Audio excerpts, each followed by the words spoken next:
Hello guys, 2-3 ദിവസം കഴിഞ്ഞ videos ഒക്കെ ഇട്ടിട്ട് അപ്പോൾ എല്ലാവർക്കും സുഖമെന്നൊക്കെ വിചാരിക്കുകയാണ്. സോ ഇന്നത്തെ വീഡിയോയിൽ ഒരു സ്റ്റഡി ടേബിളിൽ മസ്റ്റായിട്ട് വേണ്ട സാധനങ്ങൾ എന്തൊക്കെയാണെന്ന് ഞാൻ പറഞ്ഞുതരാം. ആൻഡ് അതൊക്കെ എങ്ങനെയാണ് DIY ആയിട്ട് ഉണ്ടാക്കുന്നതെന്നും കാണിച്ചു തരാം. സോ ഫസ്റ്റ് ഐറ്റം എന്താണെന്ന് നോക്കാം. So first item of course pen holders തന്നെയാണ്. ഒരു സ്റ്റഡി ടേബിൾ നല്ല വൃത്തിക്ക് ഇരിക്കണമെന്നുണ്ടെങ്കിൽ കുറച്ച് ഓർഗനൈസേഴ്സിൻ്റെ ഒക്കെ ആവശ്യമുണ്ട്. അതിൽ ഏറ്റവും മുന്നിൽ നിൽക്കുന്ന ഒരു ഓർഗനൈസർ ആണ് പെൻ ഹോൾഡർ. നമ്മൾ ഏറ്റവും കൂടുതൽ യൂസ് ചെയ്യുന്നത് പെൻസിൽസ്, അതേപോലെ തന്നെ സിസേഴ്സ്, സ്കെയിൽ, അതൊക്കെ അല്ലേ. അതൊക്കെ ഫസ്റ്റ് നമുക്ക് ഓർഗനൈസ്ഡ് ആയിട്ട് വെക്കാം. അതിന് വേണ്ടിയിട്ട് നമുക്കൊരു പെൻ ഹോൾഡർ ഉണ്ടാക്കാം. സോ കാർഡ്ബോർഡിലാണ് ഞാൻ ഉണ്ടാക്കുന്നത്. നമ്മൾ ഗമ്മ് പോലെ യൂസ് ചെയ്യാതെയാണ് ഈ ഒരു പെൻ ഹോൾഡർ ഉണ്ടാക്കുന്നത്. മാസ്കിംഗ് ടേപ്പ് വെച്ചിട്ടാണ് അതിനകത്ത് പീസസ് ഒക്കെ നമ്മൾ ജോയിൻ ചെയ്ത് കൊടുത്തത്. കണ്ടല്ലോ അല്ലേ, ഒരു 3 കാർഡ്ബോർഡ് പീസ് ഇതേപോലെ ഒന്ന് ജോയിൻ ചെയ്ത് കൊടുക്കുക. പിന്നെ മടക്കുന്ന ഭാഗത്ത് വെച്ചിട്ടാണ് ഞാൻ കവർ ചെയ്തിട്ടുള്ളത്. നിങ്ങൾക്ക് വേണമെന്നുണ്ടെങ്കിൽ കംപ്ലീറ്റ് ആയിട്ട് കവർ ചെയ്തെടുക്കാം. പിൻട്രസ്റ്റിൽ ഞാൻ പെൻ ഓർ പെൻസിലിന്റെ ഷേപ്പിലുള്ള ഒരു ഓർഗനൈസർ കണ്ടിട്ടുണ്ടായിരുന്നു. സോ അത് തന്നെ ട്രൈ ചെയ്യാമെന്ന് കരുതി നേരത്തെ നമ്മളൊരു കാർഡ്ബോർഡിന്റെ പീസും കൂടെ അതിൻ്റെ ഇടയിൽ വെച്ച് കൊടുത്തിട്ടുണ്ടായിരുന്നു പാർട്ടീഷന് വേണ്ടിയിട്ട്. ഇനി 2 സൈഡ് ഭാഗവും ഇതേപോലെ ആ ഒരു പെന്നിന്റെ അല്ലെങ്കിൽ ആ ഒരു പെൻസിലിന്റെ ഷേപ്പിൽ ഇതേപോലെ ഒന്ന് കട്ട് ചെയ്ത് കൊടുക്കുക. എന്നിട്ട് റാപ്പ് ചെയ്യുക. ദെൻ ഒന്ന് പെയിൻറ്റും കൂടെ ചെയ്തെടുത്ത് കഴിഞ്ഞിട്ടുണ്ടെങ്കിൽ നമ്മുടെ പരിപാടി കഴിഞ്ഞു. നിങ്ങൾക്ക് സിമ്പിളാണെന്ന് തോന്നുന്ന ഏത് ഡിസൈൻസ് വേണമെങ്കിലും എടുക്കാം കേട്ടോ. നമുക്ക് മെയിനായിട്ട് ആ ഒരു പാർട്ടീഷൻ്റെ ആവശ്യമുള്ളൂ. കാരണം ഒരു ഓർഗനൈസറിൽ തന്നെ നമുക്ക് കുറേ സാധനങ്ങൾ ഓർഗനൈസ് ചെയ്ത് വെക്കാൻ പറ്റുകയാണെന്നുണ്ടെങ്കിൽ അതായിരിക്കും കേട്ടോ ഏറ്റവും നല്ലത്. ഞാൻ അതാണ് കൂടുതലായിട്ടും പ്രിഫർ ചെയ്യുക. കുറേ കുഞ്ഞു കുഞ്ഞു സാധനങ്ങൾ വെച്ചിട്ട് ടേബിളിൻ്റെ ആ ഒരു സ്പേസ് കൺസ്യൂം ചെയ്യാത്ത രീതിയിൽ ഒറ്റ ഓർഗനൈസറിൽ കുറേ ഐറ്റംസ് വെക്കാൻ പറ്റുകയാണെന്നുണ്ടെങ്കിൽ അതായിരിക്കും കേട്ടോ ബെറ്റർ. സോ ഫ്രണ്ട് പോർഷൻ മാത്രമേ ഞാൻ പെയിൻറ്റ് ചെയ്തിട്ടുള്ളൂ. മറ്റേത് വൈറ്റ് ആയിട്ട് തന്നെ വെക്കാണ്. ഇതേപോലെ ഒട്ടിച്ച് കഴിഞ്ഞിട്ടുണ്ടെങ്കിൽ നമ്മുടെ പെൻ ഹോൾഡറായി. ആൻഡ് ഇത് ഭയങ്കര പ്ലെയിൻ ആയതുകൊണ്ട് ഞാൻ വേറൊരു പേപ്പറിൽ ഇതേപോലെ ഹലോ എന്ന് എഴുതി എടുത്തിട്ടുണ്ടായിരുന്നു. അതും കൂടെ ഞാൻ ഒട്ടിച്ച് കൊടുക്കുന്നുണ്ട്. എൻ്റെ കയ്യിൽ സ്റ്റിക്കേഴ്സോ എന്തെങ്കിലുമൊക്കെ ഉണ്ടെന്നുണ്ടെങ്കിൽ അതൊക്കെ ഒട്ടിച്ച് ഇതിനെ മനോഹരമാക്കാം. സോ ഫൈനൽ ലുക്ക് ഇത്രയേ ഉള്ളൂ. ഭയങ്കര സിമ്പിളാണ്. വേണമെന്നുണ്ടെങ്കിൽ കുറച്ചും കൂടെ പാർട്ടീഷൻസ് ആഡ് ചെയ്യാം കേട്ടോ. നെക്സ്റ്റ് ഐറ്റം വീക്ക്ലി പ്ലാനർ ആണ്. അതും നിങ്ങൾക്ക് പരിചയം കാണും. ഞാൻ പറയുകയാണെന്നുണ്ടെങ്കിൽ ഒരു പഠിക്കുന്ന കുട്ടിക്ക് ഏറ്റവും വേണ്ട കാര്യം എന്താണെന്ന് അറിയോ? പ്ലാനിങ്. ഇന്ന സമയത്ത് ഇന്ന സാധനം പഠിക്കണം എന്നുള്ള ഒരു പ്ലാൻ ഉണ്ടെങ്കിൽ തന്നെ നമുക്ക് ഓൾമോസ്റ്റ് എല്ലാ കാര്യങ്ങളും കവർ ചെയ്ത് പോകാനായിട്ട് പറ്റും. ബേസിന് വേണ്ടിയിട്ട് വൈറ്റ് കളറിലുള്ള ഒരു കാർഡ്ബോർഡ് എടുത്തിട്ടുണ്ട്. ഇഷ്ടമുള്ള ഷേപ്പിൽ ഒന്ന് കട്ട് ചെയ്യുക. അതല്ലാന്നുണ്ടെങ്കിൽ വൈറ്റ് അല്ലാന്നുണ്ടെങ്കിൽ ഒന്ന് കവർ ചെയ്തെടുത്താലും മതി. പിന്നെ യെല്ലോ ചാർട്ട് ഇതേപോലെയൊക്കെ ഒന്ന് കട്ട് ചെയ്തെടുക്കുന്നുണ്ട്. നമ്മളൊരു 6 ഡേയ്സിൻ്റെ പ്ലാനറാണ് ഉണ്ടാക്കുന്നത്. സൺഡേ നമുക്ക് അങ്ങനെ പ്രത്യേകിച്ച് പ്ലാനിങ് ഒന്നും വേണ്ട. അതിന് നമുക്ക് വെറുതെ വിടാം. കട്ട് ചെയ്ത പീസസ് ആ ഒരു കാർഡ്ബോർഡിലേക്ക് ഒട്ടിച്ചു കൊടുക്കുക. നിങ്ങൾക്ക് ഇഷ്ടമുള്ള ഡിസൈനിൽ ഇഷ്ടമുള്ള രീതിയിൽ ഇത് ചെയ്തെടുക്കാനായിട്ട് പറ്റും കേട്ടോ. വീക്ക്ലി പ്ലാനറിൻ്റെ ഗുണം എന്താണെന്ന് വെച്ചാൽ നമുക്കൊരു വീക്ക് കംപ്ലീറ്റ് ആയിട്ട് പ്ലാൻ ചെയ്യാനായിട്ട് പറ്റും. എന്താണെന്ന് വെച്ചാൽ നമ്മൾ ഈ കുഞ്ഞു കുഞ്ഞു കാര്യങ്ങളില്ലേ, നമ്മൾ മറന്നു പോകാൻ ചാൻസ് ഉള്ള കുഞ്ഞു കുഞ്ഞു ഐറ്റംസ് ഒക്കെ ഇതിലൊന്ന് നോട്ട് ഡൗൺ ചെയ്ത് വെക്കുകയാണെന്നുണ്ടെങ്കിൽ ടേബിളിൻ്റെ പുറത്ത് വെച്ചാൽ നമ്മൾ പെട്ടെന്ന് അത് കാണും. അങ്ങനെ നമുക്കത് ഓർമ്മയുണ്ടാവും. അപ്പോൾ മറന്നു പോകാതെ അസൈൻമെൻറ്റ്സോ സെമിനാറോ ഒക്കെ സബ്മിറ്റ് ചെയ്യണമെന്നുണ്ടെങ്കിൽ ഇതിൽ ജസ്റ്റ് ഒന്ന് നോട്ട് ഡൗൺ ചെയ്ത് വെച്ചാൽ മതി. നിങ്ങൾക്ക് അത് ഓർത്ത് ചെയ്യാനായിട്ട് ഈ ഒരു പ്ലാനർ നിങ്ങളെ ഹെൽപ്പ് ചെയ്യും കേട്ടോ. അപ്പോൾ ഓരോ ചാർട്ട് പീസിൻ്റെ മുകളിലും ഞാനിങ്ങനെ ഡേയ്സും കൂടെ എഴുതി കൊടുക്കുന്നുണ്ട്. പിന്നെ ദിസ് വീക്ക് എന്ന് പറഞ്ഞിട്ടുള്ള സാധനം ഞാൻ വേറൊരു പേപ്പറിൽ കട്ട് ചെയ്ത് ഒട്ടിക്കുന്നുണ്ടായിരുന്നു. ഇത് റീയൂസ് ചെയ്യാൻ വേണ്ടിയിട്ട് ട്രാൻസ്പെറൻറ്റ് ഷീറ്റ് ഒട്ടിച്ചു കൊടുക്കാം. എല്ലാവരുടെ കയ്യിലും ട്രാൻസ്പെറൻറ്റ് ഷീറ്റ് ഉണ്ടാവണമെന്നില്ല. സോ ഞാനിവിടെ നോർമൽ ആയിട്ടുള്ള പ്ലാസ്റ്റിക് കവറാണ് എടുത്തിട്ടുള്ളത്. ആ ഒരു വൈറ്റിഷ് കളറില്ലാത്ത ട്രാൻസ്പെറൻറ്റ് ആയിട്ടുള്ള പ്ലാസ്റ്റിക് കവറില്ലേ, കട്ടിയൊന്നും തീരെ ഇല്ല കേട്ടോ. ഇതിൻ്റെ നോർമൽ ആയിട്ടുള്ള പ്ലാസ്റ്റിക് ആണ്. അത് ട്രാൻസ്പെറൻറ്റ് ഷീറ്റ് ഒട്ടിക്കുന്ന പോലെ തന്നെ ഒട്ടിച്ചു കൊടുത്താൽ മതി. ഇതിൽ നമുക്ക് മാർക്കേഴ്സ് വെച്ച് എഴുതിയിട്ട് മായ്ച്ചിട്ട് റീയൂസ് ചെയ്യാനായിട്ട് പറ്റും കേട്ടോ. നോർമൽ മാർക്കേഴ്സ് യൂസ് ചെയ്യുന്ന നല്ലത്. പെന്നുകൊണ്ടൊക്കെ എഴുതിയ മായോന്ന് എനിക്കറിയില്ല. സോ ഇതും ഇഷ്ടമായിട്ടുണ്ടെങ്കിൽ ഉറപ്പായിട്ടും ട്രൈ ചെയ്ത് നോക്കുക. ഫൈനൽ ലുക്ക് വരുന്നത് ഇങ്ങനെയാണ്. ഡിഫറെൻറ്റ് ടൈപ്പ് ഓഫ് വാൾ ഗ്രിഡുകളെ പറ്റി നിങ്ങൾ കേട്ടിട്ടുണ്ടാവും. ഏതൊരു എസ്തെറ്റിക് ആയിട്ടുള്ള ടേബിളിൻ്റെ ബാക്കിലും ഒരു വാൾ ഗ്രിഡ് നിങ്ങൾ കണ്ടിട്ടുണ്ടാവും. സെയിം സാധനമാണ്, ബട്ട് നമ്മളിത് ടേബിളിൽ വെക്കാനാണ് ഉണ്ടാക്കുന്നത്. സോ ടേബിൾ ഗ്രിഡ് നമുക്കിതിനെ വിളിക്കാം. ഇനിയിപ്പോൾ ഇതിൻ്റെ യൂസ് എന്താണെന്ന് ഞാൻ തന്നെ പറഞ്ഞുതരാം. നമുക്ക് പഠിക്കാൻ കുറച്ച് ഇൻസ്പിറേഷനും മോട്ടിവേഷനും ഒക്കെ കിട്ടണം എന്നുണ്ടെങ്കിൽ നമ്മൾ ഒന്നെങ്കിൽ അതേപോലത്തെ വീഡിയോസ് എന്തെങ്കിലും കാണണം. അതല്ലാന്നുണ്ടെങ്കിൽ ആരെങ്കിലും നമ്മളെ മോട്ടിവേറ്റ് ചെയ്യണം. അതൊന്നും ഇല്ലാതെ നമുക്ക് കുറച്ച് കോഡ്സ് ഇതിലിങ്ങനെ എഴുതി ഒട്ടിക്കുകയാണെന്നുണ്ടെങ്കിൽ നമുക്ക് ആ ഒരു ടേബിളിൽ ഇരിക്കുമ്പോൾ ഒരു റിഫ്രഷ്മെൻറ്റും അതേപോലെ തന്നെ പഠിക്കാനുള്ള ജസ്റ്റ് ഒരു മോട്ടിവേഷനൊക്കെ കിട്ടാനായിട്ട് ഹെൽപ്പ് ചെയ്യും. സോ ടേബിളിൻ്റെ പുറത്താകുമ്പോൾ നമ്മൾ പെട്ടെന്ന് അത് ശ്രദ്ധിക്കുകയും ചെയ്യും. ഇഷ്ടമുള്ള കോഡ്സ് ഇതേപോലെ എഴുതുക. ഡബിൾ സൈഡ് ടേപ്പോ എന്തെങ്കിലും വെച്ചിട്ട് ഈ ഒരു വാൾ ഗ്രിഡിലേക്ക് ഒട്ടിച്ചു കൊടുക്കുക. നിങ്ങളുടെ മൂഡ് മാറുന്നതിനനുസരിച്ചിട്ട് ഈ ഒരു കോഡ്സും ചേഞ്ച് ചെയ്യാനായിട്ട് പറ്റും. സോ ട്രൈ ചെയ്ത് നോക്കുക. യൂസ്ഫുൾ ആയിരിക്കും. ഇനി ഈ ഒരു ഐറ്റത്തെ പറ്റി ഞാൻ വലിയ കഥകളൊന്നും പറയേണ്ട ആവശ്യം ഉണ്ടാവില്ല, എല്ലാവർക്കും അറിയുന്ന ഒരു ഐറ്റമാണ് മെമോ പാഡ്. അതായത് രമണ, നമ്മൾ പെട്ടെന്ന് കിട്ടുന്ന കാര്യങ്ങളൊക്കെ ഒന്ന് നോട്ട് ഡൗൺ ചെയ്ത് വെക്കാനായിട്ട് യൂസ് ചെയ്യുന്ന ഒരു നോട്ട് പാഡ്. അത്രേ ഉള്ളൂ ഈ മെമോ പാഡ് എന്ന് പറഞ്ഞു കഴിഞ്ഞാൽ. ഓൺലൈൻ ആൻഡ് ഓഫ്ലൈൻ സ്റ്റോഴ്സിലൊക്കെ ഒരുപാട് വെറൈറ്റീസ് ഓഫ് മെമോ പാഡ് ഞാൻ കണ്ടിട്ടുണ്ടായിരുന്നു, ആൻഡ് നിങ്ങളും കണ്ടിട്ടുണ്ടാവും. ബട്ട് നമ്മളിത് DIY ആയിട്ട് ഉണ്ടാക്കി യൂസ് ചെയ്യുന്നതിന്റെ ആ ഒരു ഫീല് അത് വേറെ തന്നെയാണ്. ആക്കാനാണെന്നുണ്ടെങ്കിൽ ഭയങ്കര സിമ്പിളാണ്. കുറച്ച് പേപ്പേഴ്സ് ഉണ്ടായാൽ മതി. ഈ ഒരു സാധനം എന്താണെന്ന് വെച്ചിട്ടുണ്ടെങ്കിൽ നമ്മൾ ആ പേപ്പേഴ്സ് ഒന്ന് ഒട്ടിച്ച് വെക്കുന്ന ആ ഒരു ബേസിന് വേണ്ടിയിട്ടാണ് ഈ കാർഡ് ബോർഡും പിന്നെ ഇങ്ങനത്തെ ഡെക്കറേഷൻസ് ഒക്കെ എടുത്തത്.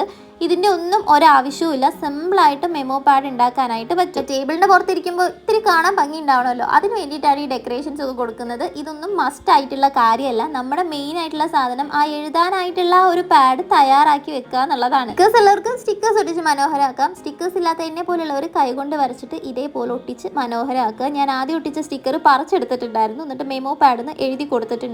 പരിപാടി ഇതേപോലത്തെ കുറച്ച് പേപ്പേഴ്സ് കട്ട് ചെയ്തെടുക്കുക. നിങ്ങൾക്ക് നോട്ട്ബുക്കിന്റെ ഒക്കെ ബാക്കി പേജസ് ഉണ്ടെന്നുണ്ടെങ്കിൽ അതിൽ നിന്ന് സിമ്പിൾ ആയിട്ട് കട്ട് ചെയ്തെടുക്കാവുന്നതേ ഉള്ളൂ. ഒരേ സൈസ് ആയിരിക്കണമെന്ന് മാത്രം. അതിന്റെ ഏതെങ്കിലും ഒരു ഭാഗത്ത് ഗമ്മ് തേക്കുക, ഉണക്കാനായിട്ട് വെക്കുക. ഉണങ്ങി കഴിഞ്ഞിട്ടുണ്ടെങ്കിൽ ഇങ്ങനെ കിട്ടും. പ്രത്യേകത എന്താണെന്ന് വെച്ചിട്ടുണ്ടെങ്കിൽ നമുക്കിത് യൂസ് ചെയ്ത് കഴിഞ്ഞിട്ട് കീറിച്ച് കളയാനായിട്ട് പറ്റും. ഈ ഒരു സാധനം ആ ഒരു പാഡിലേക്ക് അറ്റാച്ച് ചെയ്യുന്നതോടുകൂടി നമ്മുടെ മെമോ പാഡിന്റെ പരിപാടി കഴിഞ്ഞു. ഫൈനൽ ലുക്ക് ഇങ്ങനെയാണ്. ഉറപ്പായിട്ടും ഉണ്ടാക്കി നോക്കുക. ബുക്സ് ഇല്ലാതെ എന്ത് സ്റ്റഡി ടേബിൾ അല്ലേ? അപ്പോൾ നമുക്കൊരു ബുക്ക് ഹോൾഡർ ഉണ്ടാക്കാം. നോർമലി ഡെസ്കിൻ്റെ പുറത്ത് വെച്ചാൽ പോരെ എന്നൊക്കെ കുറച്ച് പേര് ചോദിക്കും. ബട്ട് അങ്ങനെയല്ല, നമ്മളൊരു ബുക്ക് ഹോൾഡർ ഉണ്ടാക്കി ബുക്ക് വെക്കുകയാണെന്നുണ്ടെങ്കിൽ അത്രയും സ്പേസ് നമുക്ക് ലാഭിക്കാനായിട്ട് പറ്റും. പെന്നിനിരിക്കാൻ പെൻ ഹോൾഡർ ഉണ്ടാക്കിയ സ്ഥിതിക്ക് എന്തുകൊണ്ട് ബുക്കിനിരിക്കാൻ ഒരു ബുക്ക് ഹോൾഡർ ഉണ്ടാക്കിക്കൂടാ? സോ കാർഡ് ബോർഡ് വെച്ചിട്ടാണ് നമ്മൾ ബുക്ക് ഹോൾഡർ ഉണ്ടാക്കാനായിട്ട് പോണേ. എന്തെങ്കിലും ബോക്സ് ഉണ്ടെങ്കിൽ ഈ ഒരു ഷേപ്പിൽ കട്ട് ചെയ്തെടുത്താൽ മതി. എൻ്റെ കയ്യിൽ അങ്ങനത്തെ ബോക്സ് ഒന്നും ഉണ്ടായിരുന്നില്ല.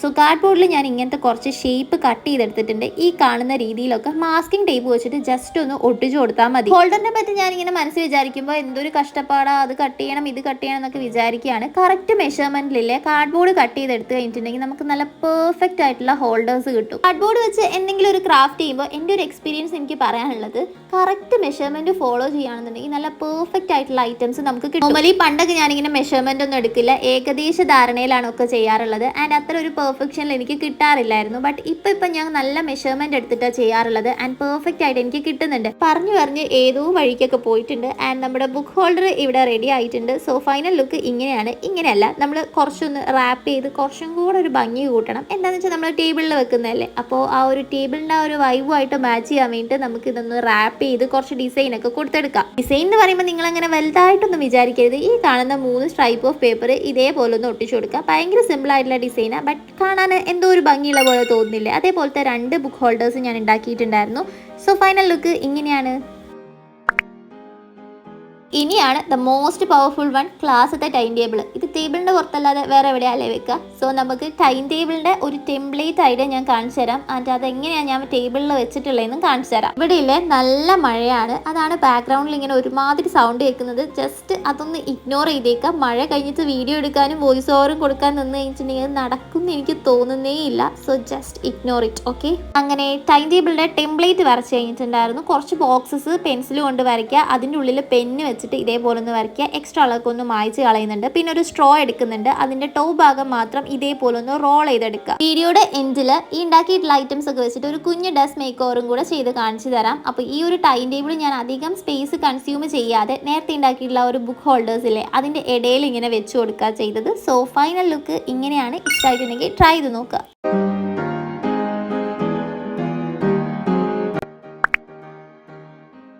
ഇനി ഒരു കുഞ്ഞ് ടേബിൾ കലണ്ടർ ഉണ്ടാക്കാം. പണ്ടൊക്കെ ഞാനില്ലേ, ഇപ്പം നാളെ ഏതാ ദിവസം, നാളെ സ്കൂളിൽ പോകുന്ന ടൈമിലൊക്കെ നാളെ ഏതാ ദിവസം ഡേറ്റ് എന്നൊക്കെ അറിയാൻ വേണ്ടിയിട്ട് നോർമലി ഫോണാണ് പോയി ചെക്ക് ചെയ്യാറ്. ഐ നോ എല്ലാവരും അങ്ങനെ ആയിരിക്കും. ആൻഡ് ഫോൺ നോക്കാൻ പോകുന്ന ഞാൻ പിന്നെ തിരിച്ചു വരുന്നത് 2-3 മണിക്കൂർ കഴിഞ്ഞിട്ടായിരിക്കും. ഡേറ്റ് വെച്ച് ഫോണിലെ എല്ലാ കാര്യങ്ങളും ചെക്ക് ചെയ്തിട്ടായിരിക്കും ഞാൻ തിരിച്ചു വരുന്നത്.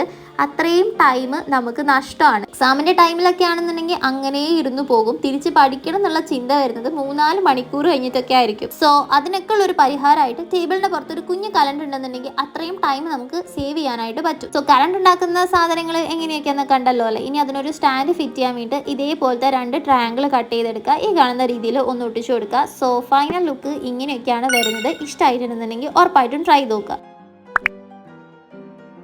ലാസ്റ്റ് വൺ ഒരു ട്രാഷ് ബിൻ ആണ്. ഇപ്പോഴാണ് ടേബിളിന്റെ പുറത്ത് ട്രാഷ് ബിൻ വേണം എന്നുള്ളതിന്റെ ആവശ്യകത എനിക്ക് മനസ്സിലായി തുടങ്ങി. അതായത് ഈ ക്രാഫ്റ്റ് ചെയ്യുന്നതൊക്കെ തുടങ്ങിയതിന് ശേഷം, പണ്ട് ഞാൻ ചെയ്യുമായിരുന്നു, അങ്ങനെയല്ല, ഇപ്പം നമ്മൾ വീഡിയോസ് എടുക്കുന്നുണ്ടല്ലോ, അപ്പോൾ അതിന് ശേഷമാണ് ട്രാഷ് ബിൻ്റെ ആവശ്യകത എനിക്ക് കൂടുതൽ മനസ്സിലായി തുടങ്ങിയത്. അതല്ലാന്നുണ്ടെങ്കിൽ ഞാൻ നിലത്ത് പരത്തിയിടുക അല്ലെങ്കിൽ അപ്പുറത്ത് ഇരിക്കുന്ന ട്രാഷ് ബിന്നിൽ കൊണ്ടിടാനുള്ള മടി കാരണം അങ്ങനെ കൂട്ടി കൂട്ടി വെക്കുക ചെയ്യാറുള്ളത്. ക്രാഫ്റ്റ് ചെയ്യുന്ന ആൾക്ക് എന്തായാലും ഈ ഒരു കുഞ്ഞ് ട്രാഷ് ബിൻ്റെ ആവശ്യം പോരാ, വലിയൊരു സാധനം തന്നെ വേണം. ബട്ട് സ്റ്റഡി ടേബിളിൽ ഈ ഒരു കുഞ്ഞ് ഇതിൻ്റെ ആവശ്യം മതി, ജസ്റ്റ് പെൻസിലൊക്കെ ഷാർപ്പ് ചെയ്യുമ്പോൾ ഒക്കെ ഇടാൻ വേണ്ടിയിട്ട്. സോ ഇഷ്ടമായിട്ടുണ്ടെങ്കിൽ ട്രൈ ചെയ്ത് നോക്കുക. ഈ ഒരു ട്രാഷ് ബിൻ എനിക്ക് നല്ല ക്യൂട്ടായിട്ട് തോന്നിയിട്ടുണ്ടായിരുന്നു കേട്ടോ. നിങ്ങൾക്ക് ഇഷ്ടമായിട്ടുണ്ടെങ്കിൽ ഉറപ്പായിട്ടും ഈ ഒരു പാറ്റേണിൽ തന്നെ ട്രൈ ചെയ്ത് നോക്കുക.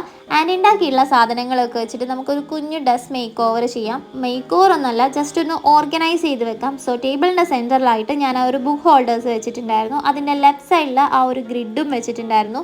പിന്നെ ഈ ഒരു കലണ്ടർ വെച്ചു, ആ ഒരു കുഞ്ഞ് ട്രാഷ് ബിൻ വെച്ചു. അപ്പോൾ ലെഫ്റ്റ് സൈഡ് ഓക്കെ ആയി. ഇനി റൈറ്റ് സൈഡിൽ ഫസ്റ്റ് നമ്മൾ ഈ ഒരു പെൻ ഹോൾഡറാണ് വെച്ചിട്ടുള്ളത്. എനിക്കിത് ദൂരേന്ന് ഇങ്ങനെ കാണുമ്പോൾ നല്ല ഭംഗിയുള്ള പോലെ തോന്നിയിട്ടുണ്ടായിരുന്നു കേട്ടോ. പിന്നെ ഒരു വീക്ക്ലി പ്ലാനർ ഇങ്ങനെ വെച്ചിട്ടുണ്ടായിരുന്നു. ആ ഒരു മെമ്മോ പാഡും റൈറ്റ് സൈഡിൽ ടേബിളിലായിട്ട് ഇങ്ങനെ കിടത്തി വെച്ചു.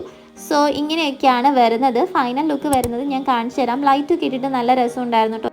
ഇതിൻ്റെ കൂടെ ചെറിയൊരു ടേബിൾ ക്ലോക്കും കൂടെ വെച്ചിട്ടുണ്ടെങ്കിൽ അതും കൂടെ നല്ലതായിരിക്കും കേട്ടോ. ഇടയ്ക്കിടയ്ക്ക് ഫോണിൽ പോയി ടൈം നോക്കുന്ന ആ ഒരു ടൈം നമുക്ക് ലാഭിക്കാനായിട്ട് പറ്റും. സോ DIY ആയിട്ട് ഉണ്ടാക്കിയിട്ടുള്ള ഐറ്റംസ് ഒക്കെ നിങ്ങൾക്ക് ഇഷ്ടമാവുകയാണെന്നുണ്ടെങ്കിൽ ഉറപ്പായിട്ടും ട്രൈ ചെയ്ത് നോക്കുക. എല്ലാം നിങ്ങൾക്ക് യൂസ്ഫുൾ ആവുന്ന ഐറ്റംസ് ആണ്. അനാവശ്യമായിട്ട് നമ്മൾ ഒരു സാധനവും ഉണ്ടാക്കിയിട്ടില്ല. ഒരു വെൽ ഓർഗനൈസ് ആയിട്ടുള്ള സ്റ്റഡി ടേബിൾ ഉണ്ടെങ്കിൽ തന്നെ പഠിക്കാനൊരു ത്വര വരും. സോ ഇഷ്ടമായിട്ടുണ്ടെങ്കിൽ ഉറപ്പായിട്ടും ട്രൈ ചെയ്ത് നോക്കുക. And thanks for watching.